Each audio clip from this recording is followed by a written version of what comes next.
One of the biggest blunders I made as a coach was I thought I'm just a coach.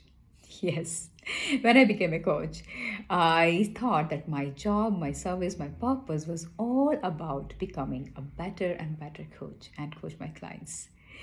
And I went on this learning spree. I would, join different courses, and all day long, I would learn different techniques like NLP, happiness coaching, EFT, timeline therapy, appreciative inquiry, and whatnot. So I would spend all my day long into this, and of course, I would coach some of the clients that I had. But I wouldn't spend much time in learning about business, how to set up a thriving business. And I realized that my coaching practice was growing very slowly, though, through word of mouth and through some of the blogging I was doing. Until one day I realized that I'm not just a coach, I am a businesswoman. So the other day I was coaching a leadership coach and I asked him the same question. Who do you think you are, a coach or a businessman? And he said, Oh, I'm a coach. I'm just a coach.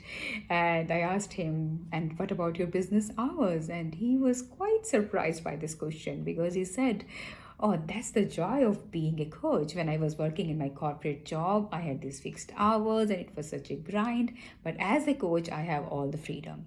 I read whenever I want to read, I journal when I want to journal. When I want to write a post on social media, I do that. When I don't want to do anything, I don't do anything. And of course, I show up for all my coaching sessions and my clients. That's a mistake many coaches do.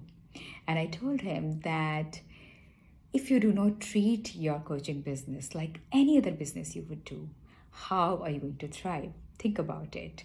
Imagine that if you have a photo studio or a diamond studio, how would you treat your business? Would you have certain fixed business hours? And he said, yes, of course. I will open my studio for a certain time, 9 to 5 or 9 to 6, whatever time I choose.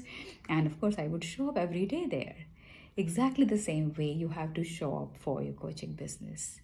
The freedom as a coach lies in choosing how you want to work. So if you don't like 9 to 5, fair enough. If you want to work 12 to 4, you go for 12 to 4. If you want to keep Monday off, great. You keep Monday off and you work from maybe Tuesday to Friday or Tuesday to Saturday as you like. But if you do not have business hours, please know that you do not have a business. You just have a hobby. If you're treating coaching as a hobby and if you do not want to make a living professionally out of it, that's perfectly okay. But if you treat coaching professionally and it's your profession, then you must have business hours and you must treat it as any other business. What do you do in those business hours is crucial. I'll be talking in my next video about what to do in those business hours. Stay tuned. If you have any questions about how to set up structure and system for your coaching business so it thrives effortlessly, feel free to ask me. Sending you lots of love in this powerful journey of coaching. Bye.